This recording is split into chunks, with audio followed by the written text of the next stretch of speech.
Masdan ang salita ng Diyos ng buong puso. Gawin itong kaligayahan at kasiyahan na nagpupuno sa iyong puso ng kanyang katotohanan at pag-ibig. Maghanap ng lakas at kasiyahan sa salita ng Diyos. Ito'y nagpapakain sa iyong kaluluwa at nagbibigay sa iyo ng lakas upang mabuhay ng may tapang para sa kanyang pangalan. Ang mga salita ng Diyos ay nagbibigay buhay at nagbabago. Tanggapin mo ito ng buo at gawing pinagmula ng tunay na kasiyahan at kagalakan.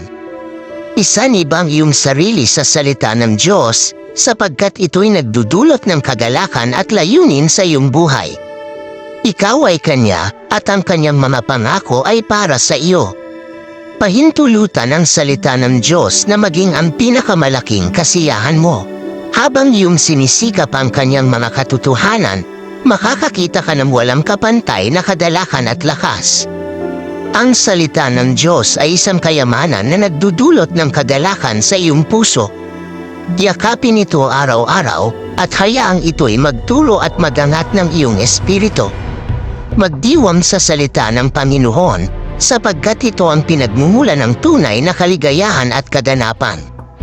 Tinawag ka ng Kanyang pangalan at ang Kanyang mga pangako ay para sa iyo. Kapag ikaw ay kumakain ng salita ng Diyos, makakahanap ka ng kasiyahan at layunin. Pahintulutan itong maging ilaw na nagtutulog sa iyong landas at kasiyahan na nagpupuno sa iyong puso. Ang mga salita ng Diyos ay makapangyarihan at nagbabago ng buhay. Gawin itong iyong kasiyahan at mabuhay sa bawat araw na may pagmamalaki sa Kanyang pangalan. Hanapin ang kasiyahan sa mga kasulatan. Pahintulutan ang mga salita ng Diyos na maging kasiyahan ng iyong puso, nagbibigay sa iyo ng lakas at pag-asa para sa bawat araw. Ang mga salita ng Panginoon ay isang pinagmumula ng malaking kagalakan. Yakapin ito ng buo at hayaang ito'y punuin ang iyong puso ng kagalakan at ang iyong buhay ng layunin. Ang salita ng Diyos ay isang balon ng kagalakan at lakas.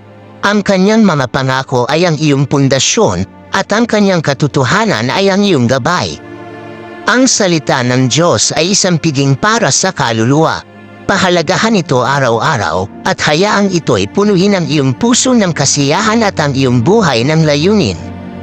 Pahintulutan ang kagalakan ng mga salita ng Panginoon na punuin ang iyong puso.